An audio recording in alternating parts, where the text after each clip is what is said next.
Hello guys, it's me Goa മച്ചാൻ. അപ്പൊ guys, ഇന്നത്തെ പരിപാടി എന്ന് വെച്ചാൽ അസിക്കയുടെ റെസ്റ്റോറൻറ്റ് ഇരിക്കുന്ന ഒരു അതിന്റെ ബർത്ത്ഡേ ആണ്. അപ്പൊ ഞാൻ രാവിലെയാണ് അറിഞ്ഞത്, കാരണം വർക്ക് കാര്യങ്ങളൊക്കെ ആയിട്ട് ഫുള്ള് ഗോവ ക്രൗഡ് ആയതുകൊണ്ട് മൊത്തം അതിൻ്റെതായിട്ടുള്ള തിരക്കായിരുന്നു. അപ്പൊ രാവിലെ വന്നപ്പോൾ തന്നെ ചെറുക്കൻ രാഹുൽ ഭയ്യ മേരെ ബർത്ത്ഡേ എന്നൊക്കെ പറഞ്ഞ് നിൽക്കുന്നുണ്ടായിരുന്നു. എനിക്കങ്ങനെ പറഞ്ഞപ്പോൾ ഒരു എന്താ പറയുക, കാരണം ഞാനും എപ്പോഴും ഒന്ന് കട്ട് ചെയ്തിട്ട് വല്ലപ്പോഴും ഒക്കെ ലൈഫിൽ കട്ട് ചെയ്തിട്ടുള്ളൂ. കാരണം കട്ട് ചെയ്യുമ്പോൾ അങ്ങനെ ആരെങ്കിലും ഒക്കെ കേക്കൊക്കെ വാങ്ങിച്ച് കട്ട് ചെയ്യുമ്പോൾ കിട്ടുന്ന ഒരു സന്തോഷം, നമുക്കൊന്നും ഗിഫ്റ്റ് കിട്ടിയില്ലെങ്കിലും നമ്മൾ ആരെങ്കിലും വന്ന് അങ്ങനെ ഒന്ന് വിഷ് ചെയ്യാൻ കിട്ടുമ്പോൾ എന്താ ആ ഒരു സന്തോഷം വേറൊരു ഫീലാണ്. അത് അനുഭവിച്ചവർക്ക് നന്നായിട്ട് അറിയാം. ഞാനിപ്പോൾ ഞാനിങ്ങനെ നോക്കിയപ്പോൾ ഞാൻ എൻ്റെ ഇൻസ്റ്റാഗ്രാമിലൊക്കെ കയറി നോക്കിയപ്പോൾ അവനൊന്നും ആരും വിഷ് ചെയ്തിട്ടൊന്നുമില്ല. അപ്പോൾ ഇങ്ങനെ കുറേ നേരമായിട്ട് ബർത്ത്ഡേ ആണെങ്കിലും പക്ഷെ അവൻ സന്തോഷത്തോടെ അയക്കുന്നു. കാരണം ഇക്കാട് റെസ്റ്റോറൻറ്റിൽ മൊത്തം കേരള ഗസ്റ്റും കാര്യങ്ങളൊക്കെ വന്നിട്ട് മൊത്തം ക്രൗഡാണെങ്കിൽ പോലും വർക്ക് ചെയ്യുവാണെങ്കിൽ പോലും ഞാനൊക്കെ ബർത്ത്ഡേ ആണെങ്കിൽ ഒരു ദിവസം ലീവ് എടുക്കും, അല്ലെങ്കിൽ എന്തെങ്കിലും പരിപാടി ഫ്രണ്ട്സിന് എന്തെങ്കിലും ട്രീറ്റ് എന്തെങ്കിലുമൊക്കെ പരിപാടിയിൽ എന്തെങ്കിലുമൊക്കെ ബിസി ആയിട്ട് നിൽക്കാനേ നോക്കത്തുള്ളൂ. കാരണം ആ ഒരു ദിവസം എന്ന് പറയുമ്പോൾ നമ്മുടെ ഒരു ഇമ്പോർട്ടൻറ്റ് ഡേ ആയിരിക്കും. പക്ഷെ അവൻ ആ ഒരു ദിവസമില്ല, അവൻ ആ ടൈമിലും ഞാൻ നോക്കാൻ നേരം പണിയെടുക്കുക, അതിൻ്റെ ഇടയ്ക്ക് മൊത്തം പണിയൊക്കെ കിട്ടുന്നുണ്ട്. ആ പണിയിലോർത്ത് ഈ പണിയൊക്കെ ആയിട്ട് മൊത്തം പണിയോട് പണി. അപ്പം ഇന്നിപ്പോൾ കഴിഞ്ഞാലും, കാരണം അസിക്ക ഉണ്ടായിരുന്നാൽ മേ ബി അവനൊരു കേക്കൊക്കെ വെച്ച് കട്ട് ചെയ്ത് കൊടുക്കാൻ ചാൻസ് ഉണ്ടായിരുന്നു. കാരണം അവർ നാട്ടിലായതുകൊണ്ട് ഇപ്പോൾ അവിടെ അസിക്കയുടെ ഫ്രണ്ടോ കാര്യങ്ങളൊക്കെയാണ് നിൽക്കുന്നത്. അപ്പം ഞാൻ നോക്കിയപ്പോൾ ഇവനാണെങ്കിൽ അവൻ്റെ കൂടെ നിൽക്കുന്നവരാരും വർക്ക് കഴിഞ്ഞാൽ തീരുമ്പോൾ തന്നെ ഒരു 10-11 മണിയാണ്. പിന്നെ അവന്മാർ പോയി റൂമിൽ കിടക്കാനേ ചാൻസ് ഉള്ളൂ. അപ്പം ഞാൻ ഷിഫാദോട്ടൊരു പ്ലാൻ ചെയ്ത് ഞങ്ങളൊരു കേക്ക് വാങ്ങിക്കുക, ചെറിയ കേക്ക് ഓക്കെ വാങ്ങിച്ചൊന്ന് സർപ്രൈസ് ആയിട്ട് കൊടുക്കുക, ഒന്ന് കട്ട് ചെയ്യുക. പിന്നെ ഗിഫ്റ്റ് എന്ന് പറയാൻ അധികം ഒന്നും വാങ്ങിച്ചു കൊടുക്കുന്നില്ല, കാരണം അവനിപ്പോൾ അതിൻ്റെ ആവശ്യമൊന്നും ഇല്ല. ഉണ്ടെങ്കിൽ തന്നെ ഞങ്ങൾ എന്തെങ്കിലും വാങ്ങിക്കുകയാണെങ്കിൽ തന്നെ ഞാൻ വാങ്ങിച്ചു കൊടുക്കും. പിന്നെ ഇപ്പോൾ എന്താ ഒരു ആഗ്രഹം എന്ന് വെച്ചാൽ എനിക്ക് ഭയങ്കര ആഗ്രഹമായിപ്പോയി, കാരണം അവനെ കണ്ട് അവൻ്റെ ആ സംസാരം കേട്ടപ്പോൾ തന്നെ ഒന്ന് കേക്കൊക്കെ വാങ്ങിച്ച് കെട്ടണം. എന്തായാലും ഗൈസ്, നമ്മളെന്തായാലും വീഡിയോയിലോട്ട് പോകാം. അപ്പോൾ ഗൈസ്, ഇന്ന് നമ്മളൊരു ഫ്രണ്ടിൻ്റെ ബർത്ത്ഡേ ആഘോഷിക്കാൻ വേണ്ടി പോവുകയാണ്. അപ്പോൾ ഇന്ന് അവനെ നമുക്കൊന്ന് ഹാപ്പി ആക്കാം. ഓക്കെ, അവൻ ഇത്രയും കാലം അവൻ്റെ വർക്കിൻ്റെ ഇടയിലും വർക്കിൻ്റെ പ്ലഷറും കാരണം അവൻ ഇരിക്കുകയാണ്. അപ്പോൾ നമുക്ക് അവൻ്റെ ബർത്ത്ഡേ ആഘോഷിച്ച് അവനെ നമുക്കൊന്ന് ഹാപ്പി ആക്കാം. ഇന്ന് നമുക്കൊന്ന് അടിച്ച് പൊളിക്കാം ഗൈസ്.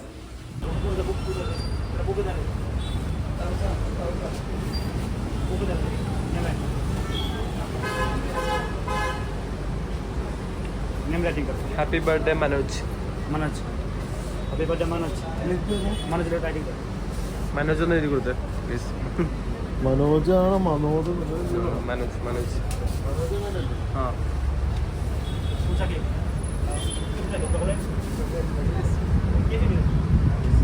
ഹാപ്പി ബർത്ത്ഡേ ഇതിന്റെ സ്പെഷ്യൽ എന്താന്ന് വെച്ചാണല്ലോ, എല്ലാരും നേരെ എഴുതുക, ഇവരെഴുതുന്നത് നേരെ തിരിച്ചാ, കണ്ടില്ലേ?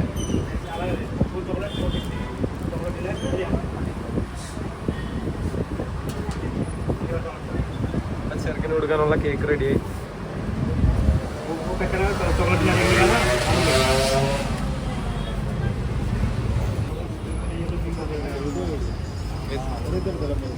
ഏതാ മഞ്ഞ? ഒരുപാട് വെറൈറ്റി രീതിയിലുള്ള കേക്ക്സും കാര്യങ്ങളൊക്കെ ഉണ്ട്. അപ്പോൾ നമ്മൾ ഇതിൽ ഏതെങ്കിലും ഒരു കേക്ക് അവന് വാങ്ങിച്ചിട്ട് ബർത്ത്ഡേ കട്ട് ചെയ്യാനുള്ള പ്ലാൻ. അതിന് പേയ്മെന്റ് കൊടുക്കാനുള്ള മുങ്ങാനുള്ള പരിപാടിയായിരുന്നു കേസ്. ഇത് ഇന്നല്ലല്ലോ, സ്ഥിരം പരിപാടി. Okay, see you. വെച്ചോണ്ട് ഓക്കെ, കഴിച്ചോ? ഇവനാണെന്ന് ഞമ്മള് പറഞ്ഞ ആള്, കണ്ടില്ലേ?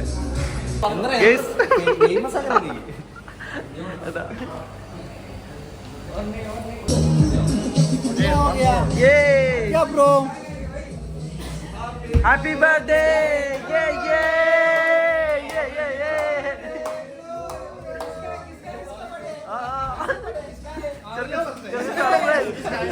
ഫാൻസിന്റെ ഒരു ബഹളമാണ് ഈ കാണുന്നത്, കേട്ടാ? ഇത് കഴിഞ്ഞിട്ട് അടുത്ത DJ ട്രാക്കാണോ?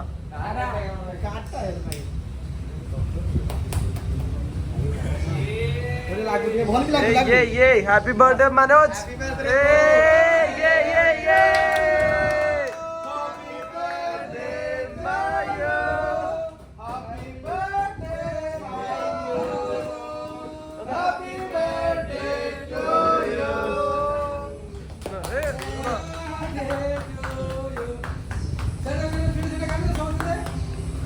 എല്ലാരും ബ്രോ.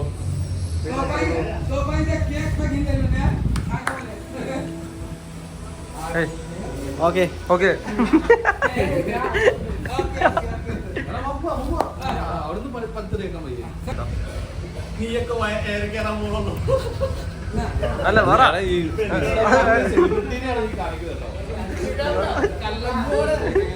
ഏതാ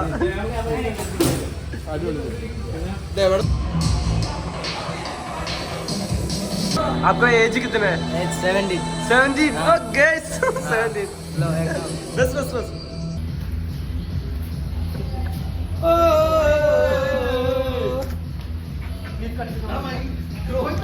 ഇത് കഴിഞ്ഞിട്ട് നമ്മള്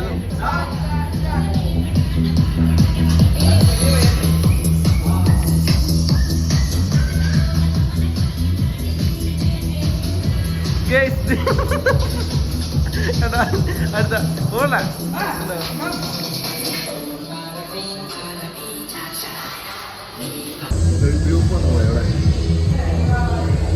അങ്ങനെ കേക്ക് മുറിച്ച് ഫുഡും കഴിച്ച് ഗൈസ് ഒക്കെയാണ്. എന്നെ എടുക്കണേടാ ഞാൻ ഇവിടെ